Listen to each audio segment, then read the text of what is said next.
But actually 10 meters down there is so much plastic.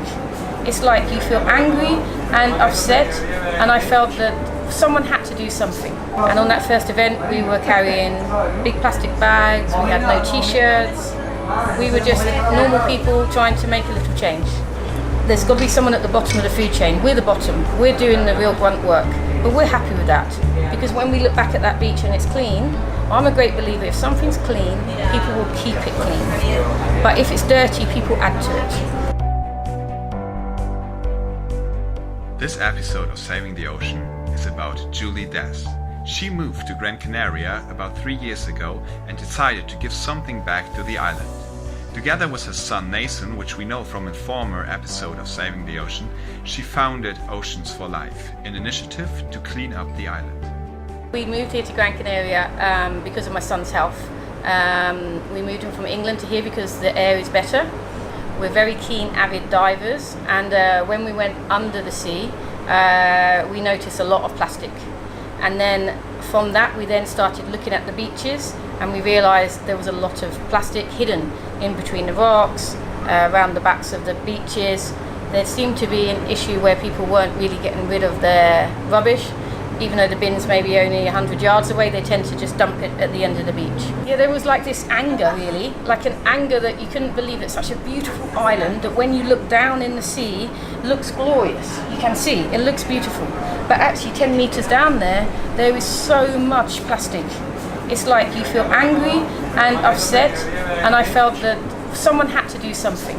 So then me and my son sat down and decided that maybe we should have a look and see if there's any beach cleaning organisations here in Gran Canaria, because back home there would be many, and we realised there wasn't any at all. So we set about it, made a Facebook page, set up our first event for a month later, and 10 or 15 people came, and we were so excited. And we spent the 2 hours picking up, chatting to people on the beach, and we realised that, you know, we could make a difference here. And on that first event we were carrying big plastic bags, we had no t-shirts, we were just normal people trying to make a little change. The next thing we knew, the Facebook page started to get more and more followers. So then on our next event we decided to take it one step further, and we did 10 of us went under the water in our diving crew to do the PADI dive for debris, and we had a crew on the beach, and we were like, wow, it's really happening.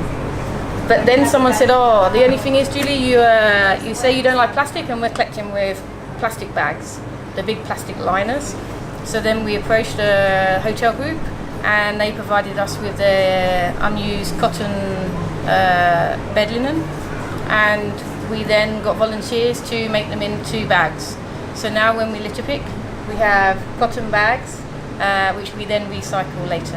And now 6 months later, at our last event, we had 200 people, and we all now have t-shirts, and we have litter pickers and gloves, and we now look like a team. We look professional, and we are doing a really professional job, and people are starting to recognise us, so they will say, oh, Oceans for Life, oh yes. So it's really, the momentum is really good, and we are very happy, and you couldn't do it without all the volunteers.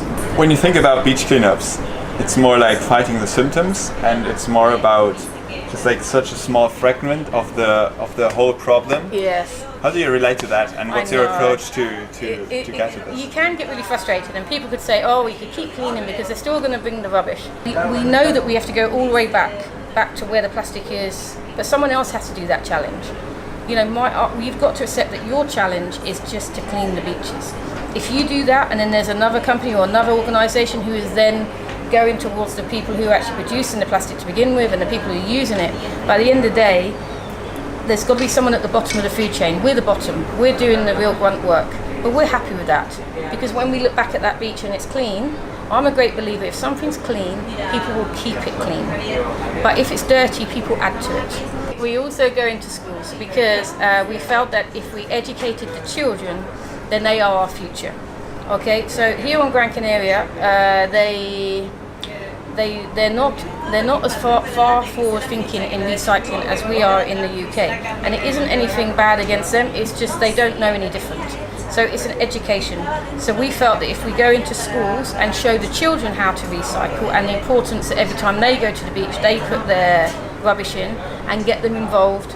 So we went in with our nice cotton litter picking bags and they've decorated them. So now when they go out to a litter picker they can say, oh, I decorated that bag.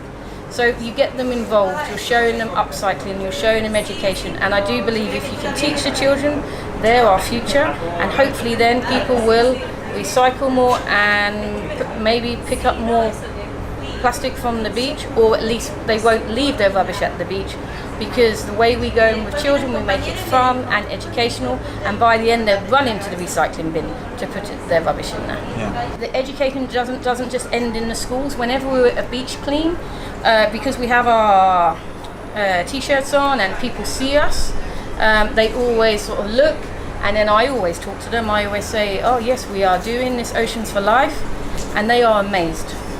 They are like, wow, this is such a good idea, and they're taking our number, our emails, our Facebooks, and it's spreading the word.